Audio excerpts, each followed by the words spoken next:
री नीट का result is out and NEET 2027 की तैयारी। I know this actually means कि मेरा सिलेक्शन नहीं हुआ है and third drop. I don't know, इतना बोलने में मुझे इतना अजीब सा लग रहा है, but yes, I have finally decided that I am going to take a third drop.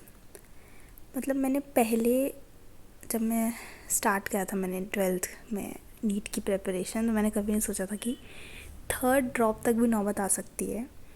But मेरे पास और कोई ऑप्शन है भी नहीं। मैं ड्रॉप नहीं लेना चाहती थी।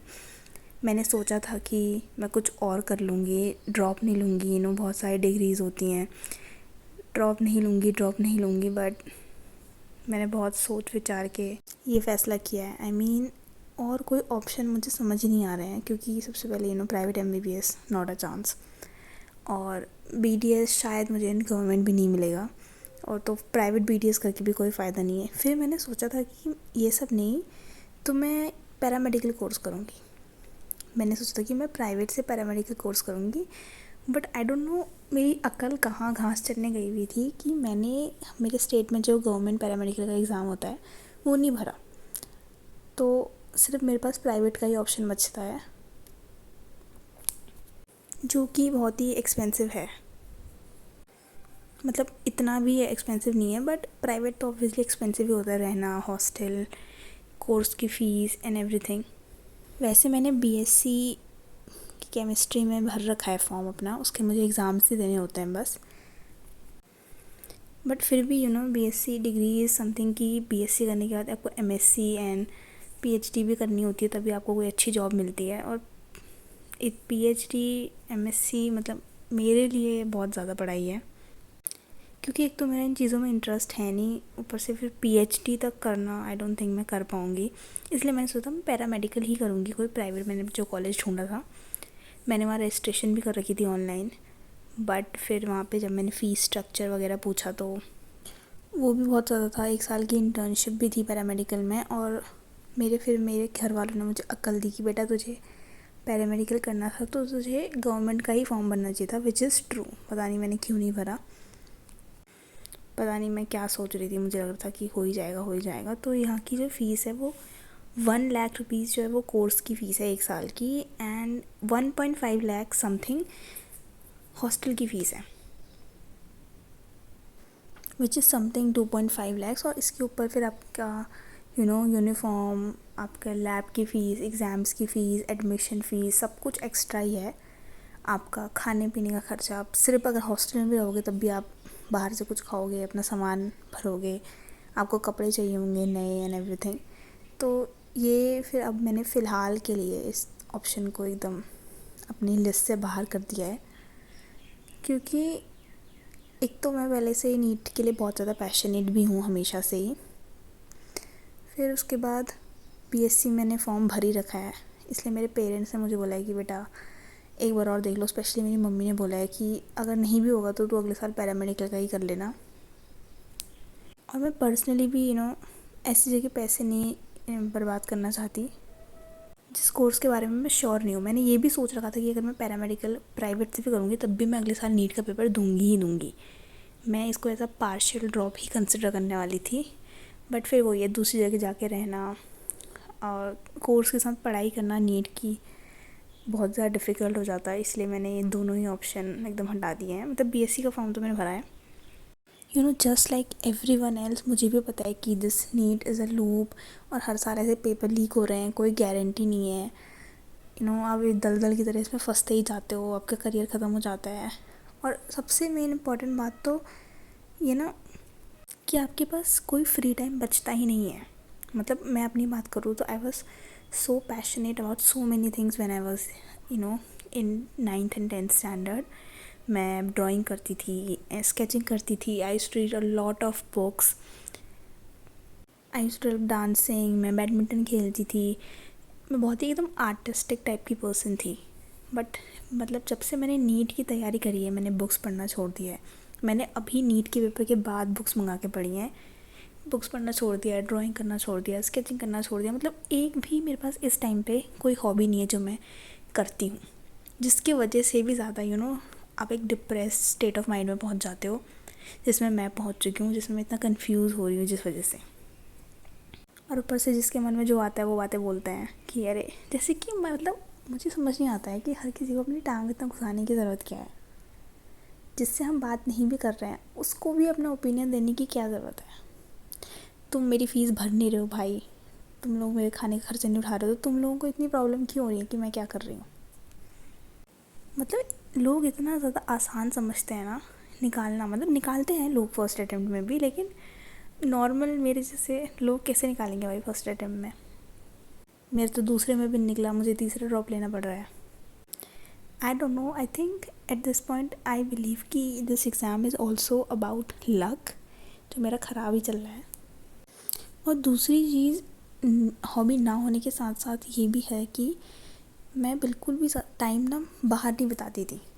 मुझे ऐसा लगता था कि मैं अगर दिन भर डेस्क और चेयर में बैठी रहूँगी तो मेरी लाइफ सॉर्टेड है, मुझे तो एम्स दिल्ली ही मिलेगा, एम्स दिल्ली मेरा इंतज़ार कर रहा है। और मेरा जो भी फ्री टाइम होता था उसमें मैं रील्स देखती थी। The best thing you can do as a NEET aspirant is reel देखती थी मैं। और मुझे लगता था वाओ मज़ा आ गया, रील्स देख के तो एकदम मज़ा आ जाता है। इसलिए मैंने सोचा है कि मैं सेकंड थिंग जो करूँगी वो है बाहर घूमूंगी, मॉर्निंग वॉक या इवनिंग वॉक, या कुछ भी, बस कपड़े पहन के मोमो खाने चल जाऊँगी, लेकिन मैं बाहर जाऊँगी। अंदर बैठ के आप दिन भर फ़ोन में या फिर लैपटॉप में पढ़ाई करके भी कुछ नहीं होता है। अगर आप फ्रेश हवा नहीं लोगे, अपने माइंड को फ्रेश नहीं करोगे, तो आपको पढ़ा हुआ भी याद नहीं रहता है, जो कि मेरे साथ होता है। मल्टीपल रिवीजन करने के बाद भी मैं बहुत सारी चीज़ें भूल जाती हूँ।